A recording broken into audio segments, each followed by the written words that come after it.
All right, Shalom. First and foremost, giving all praise, glory, and honor that's due to Yahweh, Bahashem, Yahweh Shai, Bahashem, Rachaha, Kwadash. Double honors to the elders and apostles of our millstone who rule well. Peace and blessings to the 144,000 and the hopeful elect, Shalom, Barakathum. And I'm going to be doing this will be a little bit of a longer form sit down, a little bit of a deep dive into the topic of IQ, okay, which stands for intelligence quotient, all right. This is a topic that's kind of been on my mind for a while, for a minute, but I see, brothers going into things like scientific racism, and they brought it back to the forefront of my mind. Me as a kid, I always wondered, if something was always off about IQ and things in that realm like of intelligence. Do we really understand what it is? All right. As a kid, I took the ACT. Or in high school, I should say, I took the ACT and did horribly, all right? And I didn't even go to college because I did so horrible. I didn't even bother retaking it. I scored so low, I was like, damn, okay. I mean, just go ahead and get to work but before you know it, everybody that did score higher, they went to college, they got in debt, and 5 to 10 years later, I ended up passing them up because I outworked them. And I thought this is because I just worked more, but then I got further on, up into a so-called career, corporate offices and things of that nature, where you had to have a degree to work those jobs. And one thing I found out was none of those people were smarter than me. None of them could think on their feet. None of them could solve problems faster. None of that was true. Okay, so if I would have just took what the ACT score was, which is an IQ test. When you take the SAT or the SAT score, that is an IQ test. A 1300 on the SAT is equivalent to about 130 IQ, almost 1-to-1. Okay, a 1330 or you score a 1500 on the SAT, that's basically the equivalent of 150 IQ. So those tests are IQ tests. Okay, and that's how Esau did it that way. Now, why did he do it that way? Now, he's not going to tell you, but we'll listen to Jordan Peterson. He's going to try to convince you that intelligence is the number one indicator of success. Okay, that it's going to be the reason why you're successful, whether or not you make it. Okay, and that's just false, completely not true. Okay, let's listen. We'll get some precepts in and see where the Spirit takes us. Dr. Jordan Peterson explains what are the results of having a high IQ and how to know if you have a high IQ. And IQ is a very good predictor of health. It's a predictor of longevity. It's a predictor of resistance to post-traumatic stress disorder. It's a predictor of, obviously, occupational status. It's a predictor of educational success. It's a predictor of income.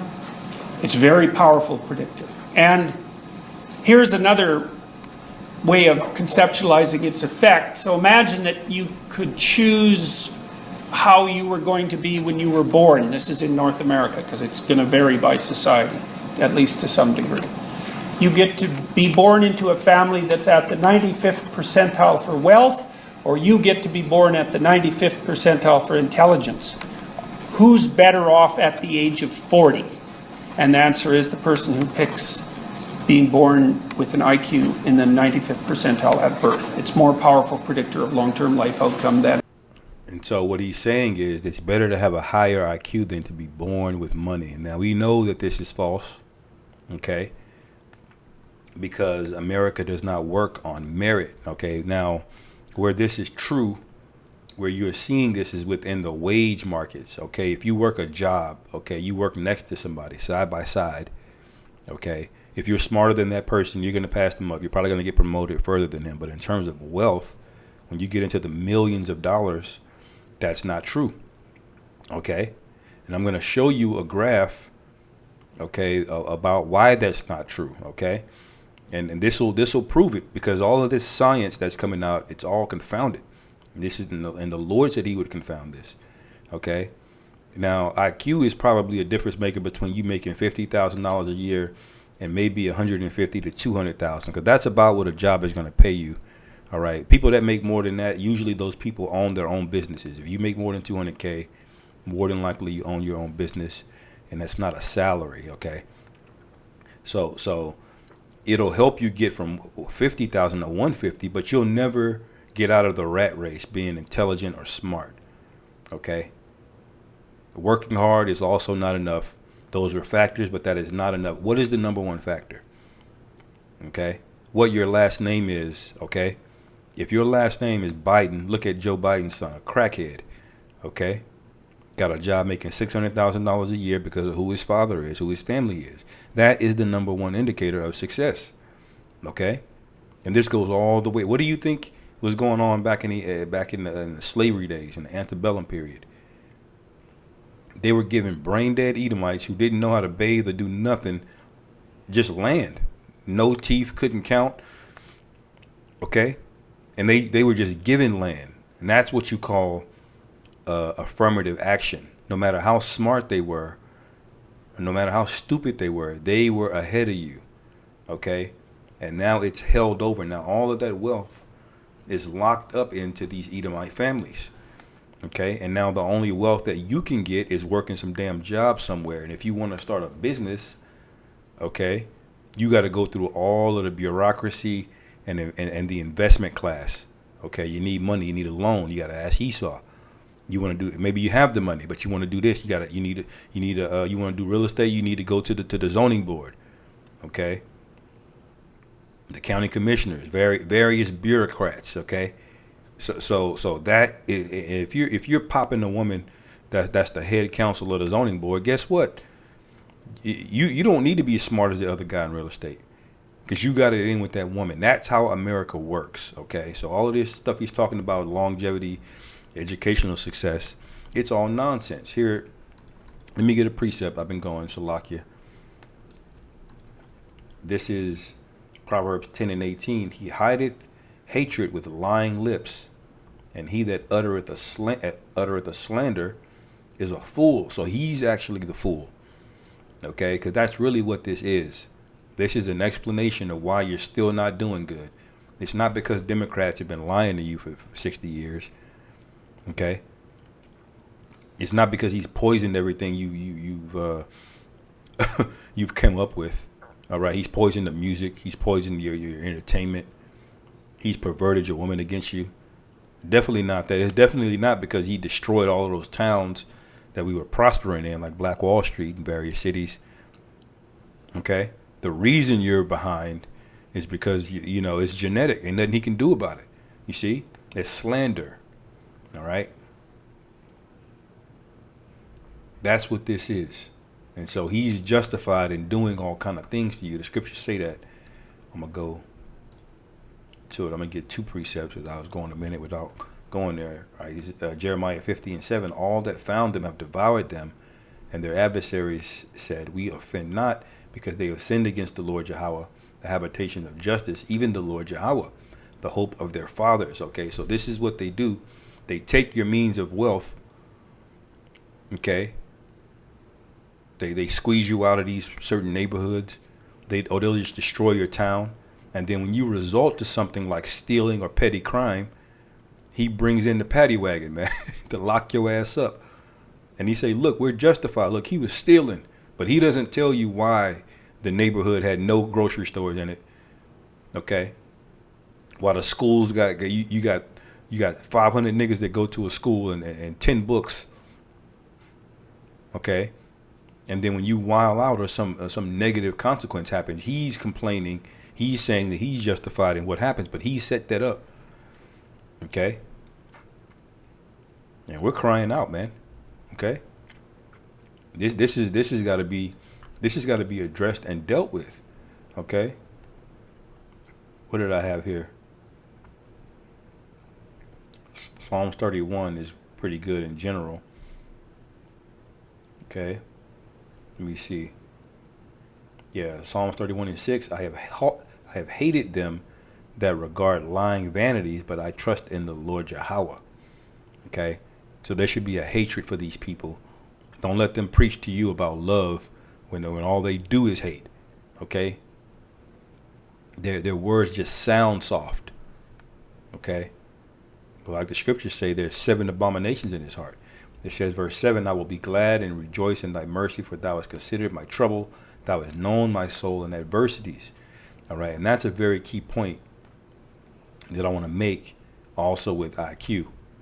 That's not explained by Jordan Peterson here. Emotions, I put this into the AI. I say, is IQ impacted by emotions like rage? It says, yes, strong emotions like rage can temporarily impair cognitive functions associated with IQ, such as logical reasoning, problem solving, and decision making. This happens because intense emotions activate the amygdala, which is a part of your brain, which can override the prefrontal cortex. So your amygdala can override the frontal cortex. So the part of your brain that has emotions can override the part of your brain that has logic. You see, it says the part of the brain responsible for rational thinking. Okay. Now, what does he do? He puts you in a perpetual emotional state. You got gunshots in your neighborhood. You're all stressed out. And then he sits your ass next to this little Tyler, okay, who has not a care in the world, okay, in an air conditioned room, okay, and he's gonna outperform you there. But if you were to reverse it, if you were to move Tyler into the hood and the projects, could he think on his feet? Could he problem solve? The answer is absolutely not. Okay, and what you'll find out is that the net IQ, because there's IQ that you have before you get emotional.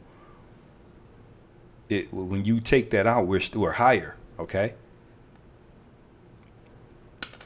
I always use the example of a Walmart, who has 4 times the revenue of the company Apple, but Apple has 4 times the amount of profit.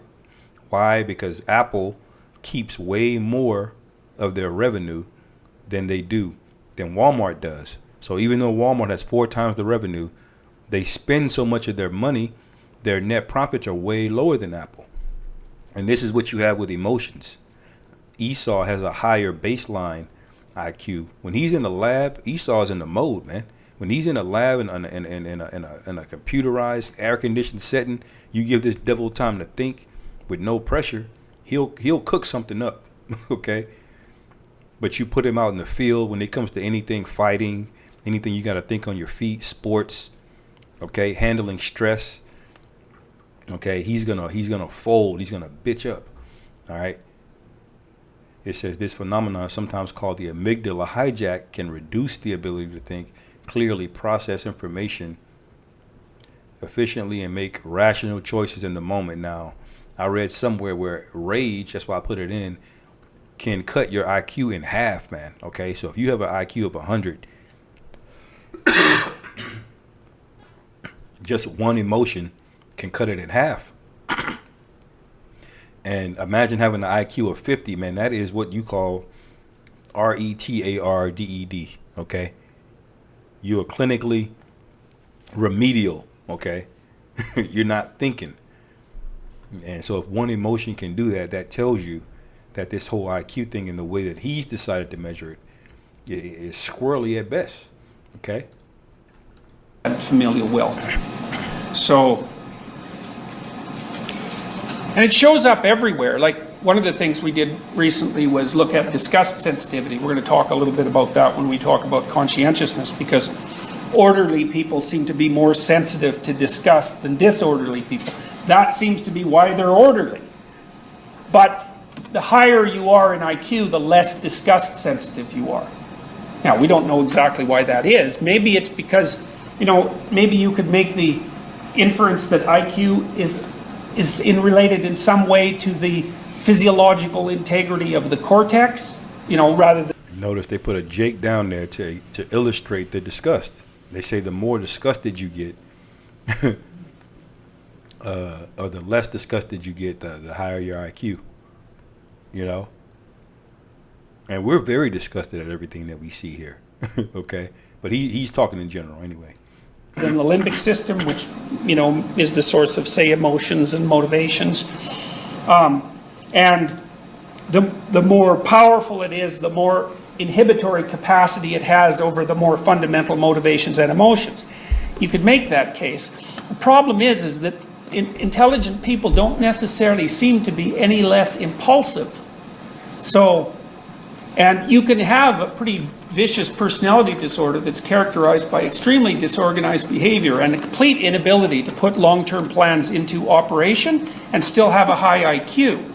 So one of the things we really can't figure out, it's just a hell of a thing to try to figure out, is like the relationship between IQ and industriousness is 0.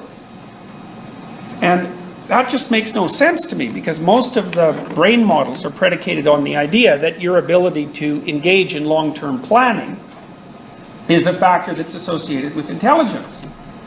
Right. So they don't understand it. See, they're just reading statistics, okay? And when after they do all their reading and their research, what conclusion do they come down to? Look, you don't know better. We know better. Okay? You got to listen to us. All right? But then industrious people seem to not only engage in long-term planning, they seem to do it right, so that if they're more industrious, they put their plans into operation, then the plans actually work. But it's not correlated with IQ.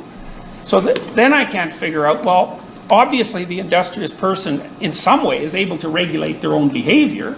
You know, they're not procrastinating, for example. And you'd think that the ability to not procrastinate would be a cognitive feature, but it doesn't seem to be. And we have no idea what makes people industrious, and we can't figure it out. So it's this incredibly potent predictor. It's just about as powerful as IQ. And we have no idea what it is. So if you have a smart idea about that and you want to pursue it, like, feel free, because there's a big mystery there that no one's been able to crack, and we've been at it for years. How useless, you'd think that someone industrious would do that better. It's like they don't. That's an IQ test.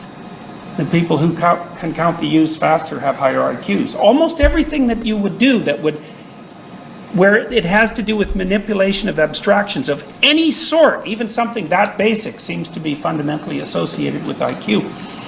People with higher IQs have slightly bigger heads if you control for body size. They have slightly bigger brains if you control for body size. The axons on their neurons are a bit thicker, so the electrical messages seem to travel a little bit more efficiently. They are slightly faster in simple reflex tests, so it goes right down to the level of, because a simple reflex, light goes on, push a button. There's not many neurons mediating that response, chains of neurons. There's only a few. So this goes back to another pseudoscience, okay? Now, just because they see a correlation, now you got to think about what a correlation is. A correlation, there's an old saying, correlation is not causation, okay? Now, what does this sound like to me? Okay. Phrenology. Phrenology is a pseudoscience that involves the measurement of bumps on the skull to predict mental traits. It is based on the concept that the brain is the organ of the mind, and that certain brain areas have localized specific functions or modules, okay?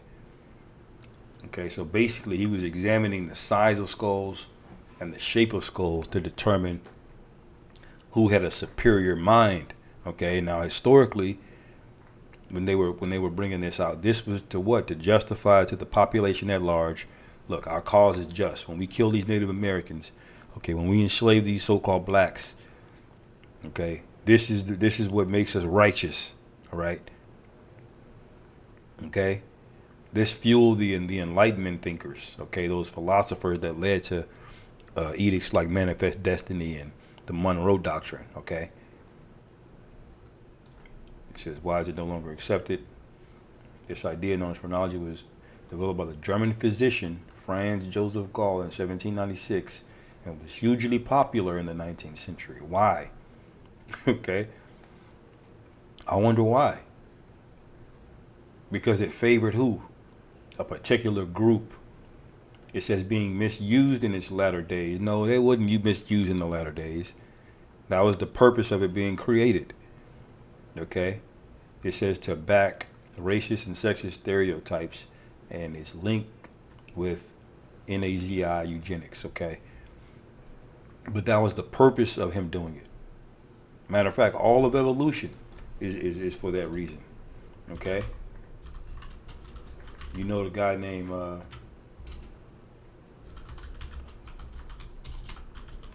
Charles Darwin.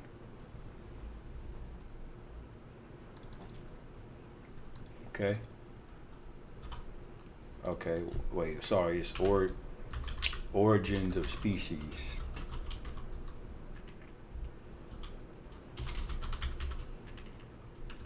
The full title, because they shortened it. Okay? They shortened the title. This is his world famous book on the origin of species by means of natural selection or the preservation of favored races in the struggle for life. Okay? So that's what this was about, preserving a particular race. That's what evolution was about. The whole we came from monkeys. All of that was just them backing into, you know, why they were better than us. Okay? So it's not true. Salakia. Other video.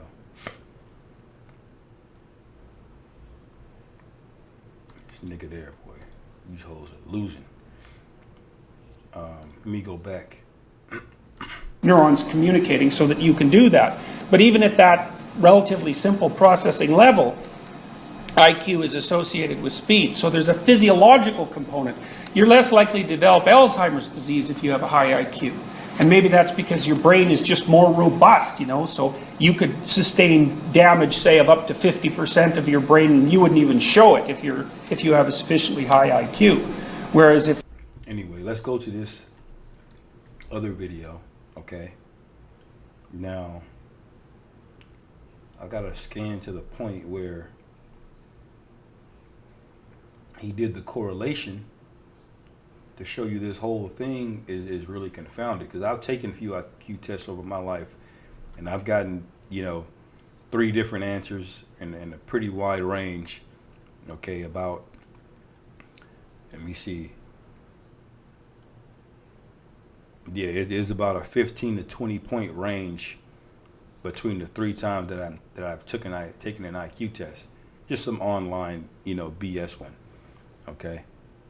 But let's see here. Economically, intelligence is not necessarily that highly rewarded, in that maybe there are jobs, you know, like just doing a real estate type scheme, like maybe. So he said economically, intelligence is not that highly rewarded. And I wonder why. Okay, he's contradicting Jordan Peterson. This guy's got 17 million subscribers. I do watch some of his videos. I be into some science stuff.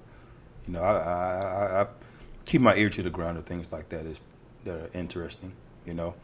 That doesn't require a huge amount of intelligence. Simultaneously, you have all these very highly intelligent people who maybe become college professors, but that doesn't necessarily pay very well. Yeah. A lot of people who have very high intelligence scores don't have the same interest in accumulating money. The relationship with net worth is even weaker. It hardly seems to correlate with IQ, even though people with higher IQs are supposedly more intelligent, and on average, they make more money each year. And so to explain this graph, IQ is way over here to the right, okay? And the amount of money you make is up here to the left. So if you would think, Salakia, that the higher your IQ, you would see a bunch of dots at the top, in the top right corner, concentrated. Okay, they have higher IQ over here. That means their money is going to be up over here, but you don't see that. Okay, you see people over 200,000 all the way down here, and IQs are 80. All right, so Esau, that he doesn't have it. Okay, he doesn't have a full grasp. Yeah, everything he's basically told you, he's still trying to figure it out. All right. But this apparently doesn't translate into saving or accumulating more wealth overall. But if IQ correlates with school achievement, job performance, income, and longevity, why don't we hear more about it? Why aren't more people tested? I think it's because IQ has a dark history. When Henry Goddard brought Binet's test to America, its use and interpretation shifted dramatically.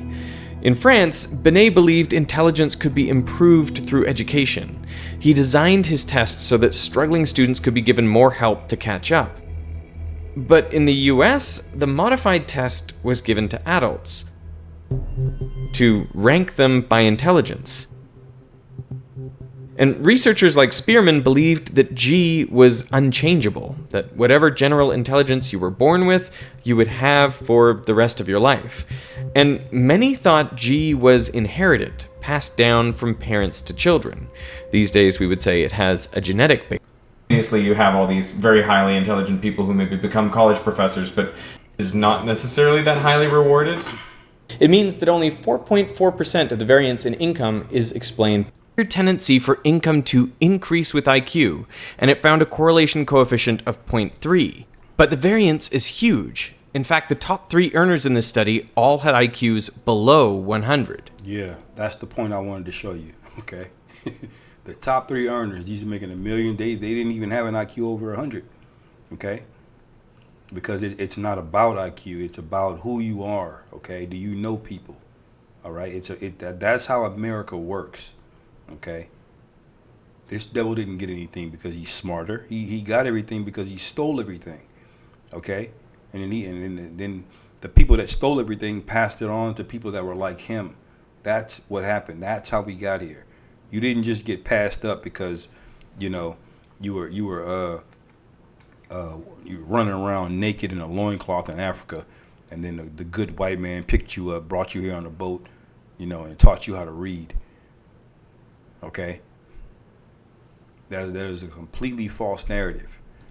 All right. A large meta-analysis of 31 studies found the correlation between IQ and income to be 0.21. That is significant, but small. It means that only 4... There's lots of evidence that school makes you more... Now, what Flynn noted, James Flynn studied their... Precept real quick. Where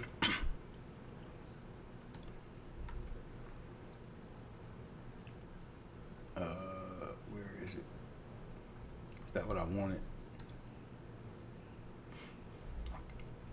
Yeah, it's a lock here. Job chapter 13, verse 4. It says, "But ye are forgers of lies, ye are all physicians of no value." Okay, because they're really good at talking and explaining statistics, but when it comes down to knowing what they got to know, Esau don't have any answers outside of the sword. Okay, and that's a gift that the Most High gave them. Okay, the ability to craft the sword, to be the artificer. Okay, that's what their gift is. That's what they know how to do. Okay. That is, and everything else, when you look at healing or things that make you whole again, he don't have the answers. Everything he gives you ends up destroying you long term. You know, and this is what we contend with. Okay. Measuring. And the proof is that there's a representative sample of white Americans whose average IQ is 70. Who are these people? Just ordinary Americans who lived around 100 years ago. Researcher James... So you notice what they said, the IQ is on a moving scale. So that 100 number was supposed to be average. It's moving. Okay? So what he's saying is, if you took the IQs of people today and you compared them, the people that were born a few generations ago, all right, their IQ would be about 70. Now, why is that? Because they had less information back then. And they don't tell you that education is part of it, man. Okay, you have to know things to be able to solve problems. Okay? He's going to explain it. Flynn studied the average results of IQ tests over the past century. And every so often, the tests get updated and renormalized to keep their average at 100. Now, what Flynn noticed was that each time they got renormalized, the scores had to be shifted down a bit more, by about 2 or 3 IQ points per decade. And if they didn't do this, what we would see is that the average IQ of the whole population was increasing at a steady rate for the last 100 years, adding up to around a 30-point increase. This is known as the Flynn effect. Were our immediate ancestors on the verge of mental retardation? Because 70 is normally the score for mental retardation. Or are we on the verge of all being gifted? Because 130 is the cutting line for giftedness. Now, the genetics of the population haven't really changed over 100 years, so what caused the increase? Well, there is some debate about the true causes, but one of them is probably improving childhood nutrition and health. You see?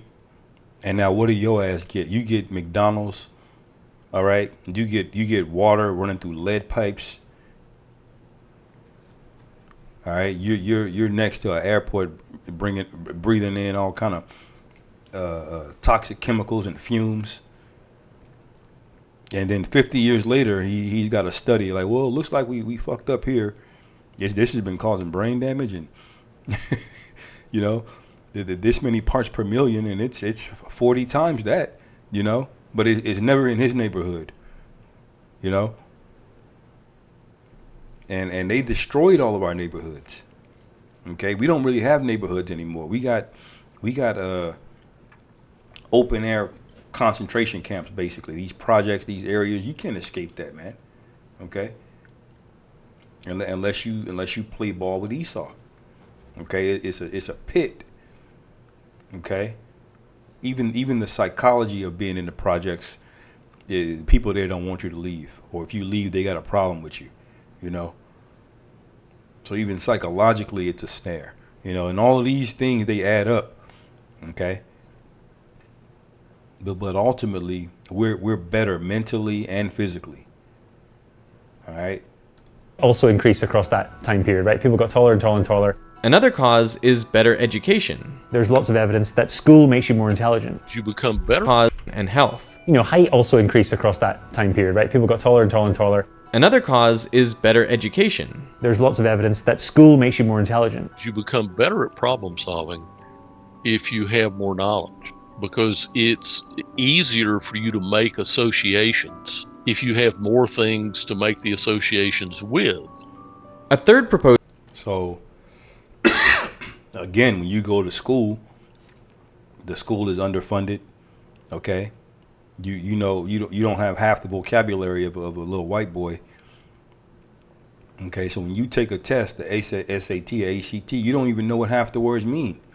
Okay, so it's impossible for them to get a reading on your ability to solve problems or manipulate abstractions, as they say. All right. Proposed cause is a shift in the types of work that most people do, from mostly manual labor 100 years ago to much more abstract thinking these days. And that shift may have made us better at answering the types of questions that are asked on IQ tests. Rotate again.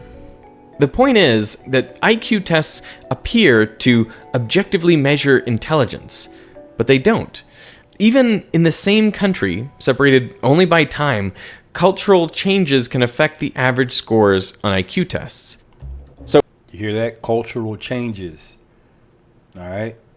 So don't let this devil lie to you with more nonsense. You know? They're not better than us in any way, shape, or form, okay? So why shouldn't we expect cultural differences between groups at the same time to have the same effect? Some tests go so far as to label themselves culture fair, meaning the questions should be equally valid for all cultures. But the truth is, it's impossible to And why did he come up with that? Because he knew those other IQ tests were not going to be able to give you a fair reading, okay? You can't go in the middle of the jungle in Africa and show them a bunch of shapes and tell them to connect the pattern and then see how quickly they get it, okay? Your mind will rewire itself to do particular things, and I believe he'll mention it here. Construct such a test. Does that work? No. Okay. No, I mean, that's just a title, right? That's just a marketing term. I don't think there is such a thing as a completely culture-free or culture-fair test. Culture fair tests assess visual relations, geometric shapes, and patterns, ignoring the fact that cultures differ in, for example, whether they have words for shapes or spatial relations. These differences influence how people think about and use categories. It's also debatable whether cultures without printed materials even perceive them in the same way that we do. What culture fair tests don't assess is ethnobotanical knowledge, or training dogs to hunt, or surviving alone in the rainforest. Right, Jake will destroy any Edomite on any of that, okay? Jake will find a remedy to do something. Where do you think cooking came from? Where do you think all of these herbal remedies came from? What do you think Gad was out there doing? Okay, he can train a horse, a dog, anything. Okay, see, when your mind gets wired to do those things, okay, when your mind is wired to do those things efficiently, it gives up other things that you can do efficiently. So they just throw you in a classroom, all right, and tell you to give me the area of a triangle, okay, out of nowhere. When the last 10 years of your life you've been out there herding sheep, then what do you think is going to happen? Okay. Arguably, these forms of intelligence are more important for survival than knowing, say, the next number in the sequence. Correct. What we know is more important for survival. This is why Esau will have this higher IQ. He'll have more money, but he'll still more likely to off himself. Why? Because he's survival-wise, he's lacking. Okay. You know. He's a wild man. He'll go out there and hunt, but he needed help, man. Remember, Esau came to Jacob, starving, man. Like, why would you do that? You think he explored all of America and they were pioneers without the help of Gad, man? Hell no. But since they are less common in our culture and we don't have good ways of measuring them, we see IQ puzzles as the definitive way to quantify intelligence. And the people who make these tests agree. There are stringent requirements before a test validated for one population can be used with a very different population. Even in the limited forms of intelligence that IQ attempts to assess, there are factors other than G which affect the final IQ. Like motivation. How much someone is incentivized to complete the test can have a marked impact on their score. Many studies have tried paying subjects to complete an IQ test. In some studies, they're offered a little, say around $1. Other studies offer between $1 and $10, and the real high rollers offer more than $10. A large meta-analysis showed that motivating people in this way increased IQ, and the larger the dollar amount, the greater the average increase. At the high end, IQ increased by up to 20 points. The effect is largest for those with below average IQs, so... You see that? So your IQ can go up just by being motivated, okay? All of this stuff he's been talking about, genetics. Now you tell one kid, look, you do good on this test, okay, you're going to get a pat on the back and a good job. And then you tell the other kid, look, if you do well on this test, you're going to go to Harvard and you're going to make 6 figures. And you're going to be a millionaire. Who do you think is going to score better on the test?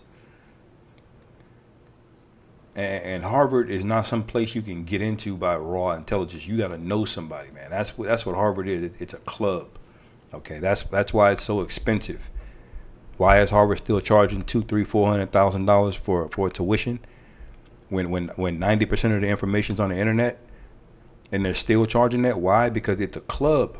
If you're a Harvard alumni, that opens doors for you, okay? And that's more correlative to your success here than anything else, okay? And ultimately, man, you got to reconcile with the fact that we're here in prison. You really shouldn't have a mind to want to engage in and compete in that level, okay? Ain't nothing wrong with trying to get a promotion, but if you get in that spirit of the rat race, all right, now a demon's going to take hold of you, okay? In addition to G, IQ tests also measure motivation. But it doesn't stop there. They do rotate. Training and coaching for an IQ test can boost scores by up to 8 points. Okay, so another 8 points just by getting training and coach. That means if you've taken an IQ test before, the chances of you doing better on it is going to go up, okay? And none of these things are accounted for when they start bringing out things about the so-called black IQ, okay? None of it. Tyler's his 5th time taking the test, okay, and they're comparing it to little Tyrone, who ain't never heard of a hypotenuse or an acute angle, You see? I just completed the test in some random notice, none to barely talk after that. It seemed pretty fair. There were lots of different sections. Anyway, I'm going to end it here. Let me get this precept real quick. All right.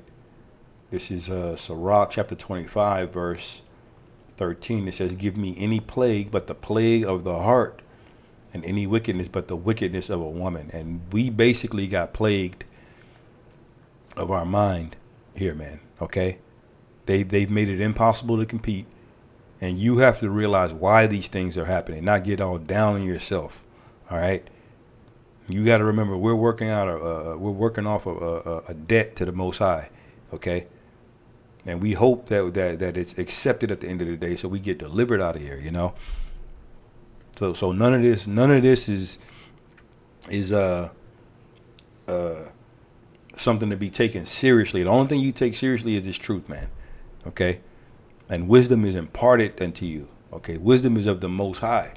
All right. What did the Lord say?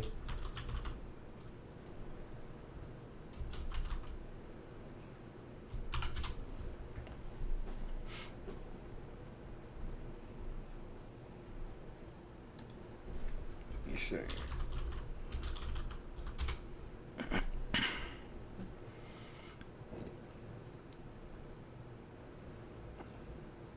Says 1 Corinthians 1:20, whereas the wise, whereas the scribe, whereas the disputer of this world, hath not the Most High made foolish the wisdom of this world. Okay, so he can make wisdom foolish. He can impart wisdom. Okay, he can take away wisdom. All right. It says, for after that, in the wisdom of the Most High, the world by wisdom knew not the Most High. So all of this wisdom that they got, they don't know the Most High. Okay, so at the end of the day, no matter how intelligent they think they are by their metric, they're going to be considered unwise. Okay, it says it pleased the Most High by the foolishness of preaching to save them that believe. So we are going to be called foolish. All right, this is a part of our walk. Okay.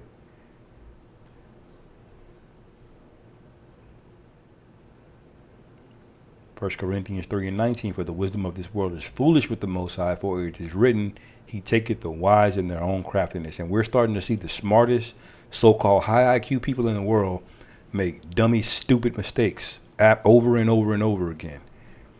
Okay, spoiling their own people, destroying the earth. How is that going to work out for everybody? You know? Anyway, I'll end it here, man. Lord willing, this is edifying. Call halal, Yahweh Bashim, Yahweh Shai, Bahashim, Rachakodah, Shalom.